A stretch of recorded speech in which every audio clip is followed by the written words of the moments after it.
नमस्कार दोस्तों, कैसे हो। सेकंड ग्रेड सीरीज में आज का हमारा टॉपिक रहने वाला है भारत की विदेश नीति के मुख्य सिद्धांत और इसके निर्माण में नेहरू का योगदान। और दोस्तों ये हम जो 2022 के सेकंड ग्रेड एग्ज़ाम में पूछे गए क्वेश्चन हैं उनको डिटेल में पढ़ने की पूरी कोशिश करेंगे। और दोस्तों साथ में हम फर्स्ट ग्रेड के एग्ज़ाम में भी पूछी गई क्वेश्चन हैं उन पर भी चर्चा करेंगे और 2018 के एग्ज़ाम में पूछे गए क्वेश्चनों पर भी चर्चा करेंगे। तो आप वीडियो को लास्ट तक ज़रूर देखिए और अगर वीडियो आपको पसंद आए तो चैनल को सब्सक्राइब कर वीडियो को ज़्यादा से ज़्यादा लाइक कीजिए। और दोस्तों इससे पहले हमने 41 क्वेश्चन को डिटेल में पढ़ने की पूरी कोशिश की है, वो भी आप चैनल पर जाकर देख सकते हैं। और दोस्तों आज का हमारा 42 नंबर का क्वेश्चन विदेश नीति जो टॉपिक है उससे संबंधित क्वेश्चन है और 2022 के सेकंड ग्रेड एग्जाम में पूछा गया क्वेश्चन है। तो दोस्तों आज का 42 नंबर का क्वेश्चन, किस ऐतिहासिक दिन भारत और चीन के बीच पंचशील समझौते पर हस्ताक्षर हुए थे। तो दोस्तों इसका सही आंसर होगा 29 अप्रैल 1954 को पंचशील समझौते पर हस्ताक्षर हुए थे भारत और चीन के बीच में।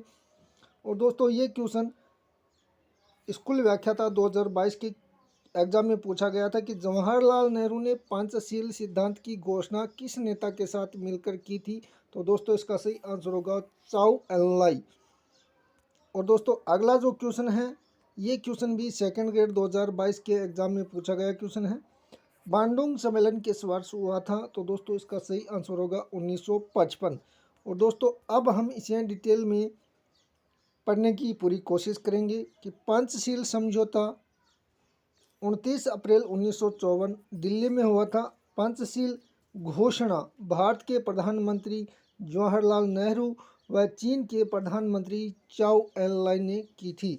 तो दोस्तों पंचशील घोषणा जवाहरलाल नेहरू और चाउ एन-लाई ने की थी। और ये जो पंचशील सिद्धांत है ये जवाहरलाल नेहरू ने स्थापित किया था, ये भी आपको ध्यान में रखना है। अफ्रेशियाई सम्मेलन अप्रैल 1955 बांडुंग में दोस्तों अफ्रेशियाई सम्मेलन में स्वीकृत किया गया था।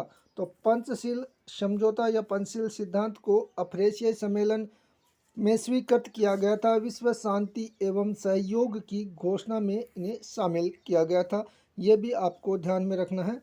अफ्रेशियाई सम्मेलन अप्रैल 1955 बांडुंग में हुआ था। अब आगे हम अगला नेक्स्ट क्वेश्चन देखते हैं जो 2022 के सेकंड ग्रेड एग्जाम में पूछा गया था कि 1955 में ऐतिहासिक अफ्रो एशियाई सम्मेलन कहाँ आयोजित हुआ था। तो दोस्तों बांडुंग इंडोनेशिया में अफ्रो एशियाई सम्मेलन 1955 का हुआ था, बांडुंग इंडोनेशिया में। और इसी सम्मेलन में पंचशील सिद्धांत को स्वीकार किया गया था। नोट अफ्रो एशियाई सम्मेलन, इसे बांडुंग सम्मेलन भी कहते हैं। इस सम्मेलन में गुटनिरपेक्ष आंदोलन की नींव पड़ी थी। गुटनिरपेक्ष आंदोलन का प्रथम सम्मेलन सितंबर 1961 में बेलग्रेड में हुआ था। दोस्तों ये भी आपको ध्यान में रखना है कि गुटनिरपेक्ष आंदोलन का प्रथम सम्मेलन कब हुआ था, सितंबर 1961 बेलग्रेड में हुआ था। और अफ्रो एशिया सम्मेलन जिसे बांडुंग सम्मेलन भी कहा जाता है जो 1955 में हुआ था, इसमें गुटनिरपेक्ष आंदोलन की नींव पड़ी थी, ये भी आपको ध्यान में रखना है।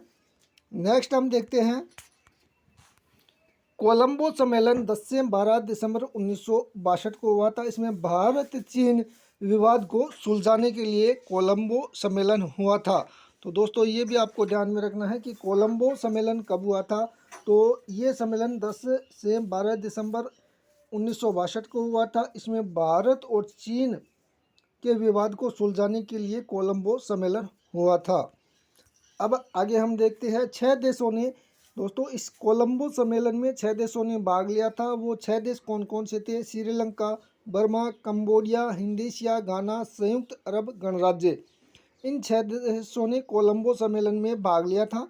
और नेक्स्ट हमारा क्वेश्चन है, ये भी सेकंड ग्रेड 2022 के एग्जाम में पूछा गया क्वेश्चन है कि स्वतंत्रता से पहले दिल्ली में एशियाई संबंध सम्मेलन कब प्रारंभ हुआ था। तो दोस्तों इसका सही आंसर होगा 23 मार्च 1947।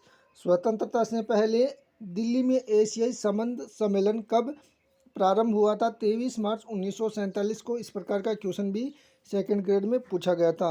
और अगला हमारा क्वेश्चन है, ये भी 2022 के सेकंड ग्रेड एग्जाम में पूछा गया था कि एशियाई एकजुटता की अभिवृद्धि के लिए स्वतंत्रता के बाद प्रथम एशियाई संबंध सम्मेलन जवाहरलाल नेहरू ने कब आयोजित किया था। तो दोस्तों इसका सही आंसर हो जाएगा 1947 में। नेक्स्ट हम 47 नंबर का क्वेश्चन देखते हैं, भारत की विदेश नीति की प्रमुख विशेषता। तो दोस्तों भारत की विदेश नीति की प्रमुख विशेषता 2022 के सेकंड ग्रेड एग्जाम में पूछा गया था। शांतिपूर्ण सह अस्तित्व की नीति, संयुक्त राष्ट्र संघ के साथ सहयोग की नीति, उपयुक्त सभी गुटनिरपेक्षता की नीति। तो दोस्तों इसका सही आंसर होगा उपयुक्त सभी भारत की विदेश नीति की विशेषता है। और कुछ अन्य विशेषता है जो महत्वपूर्ण है वो भी हम देख लेते हैं।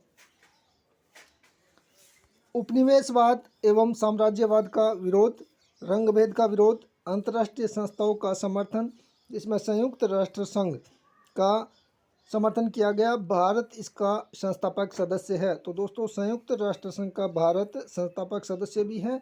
अंतर्राष्ट्रीय संस्थाओं का समर्थन किया गया, पंचशील के सिद्धांत पर आधारित अनाक्रमण की नीति, शांतिपूर्ण सह अस्तित्व की नीति, अहस्तक्षेप की नीति, समानता की नीति, प्रादेशिक अखंडता एवं परस्पर सम्मान की भावना, और गुटनिरपेक्षता की नीति, सभी के साथ मित्रता, निशस्त्रीकरण का समर्थन। और दोस्तों विदेश नीति के लक्ष्य क्या बताए गए हैं।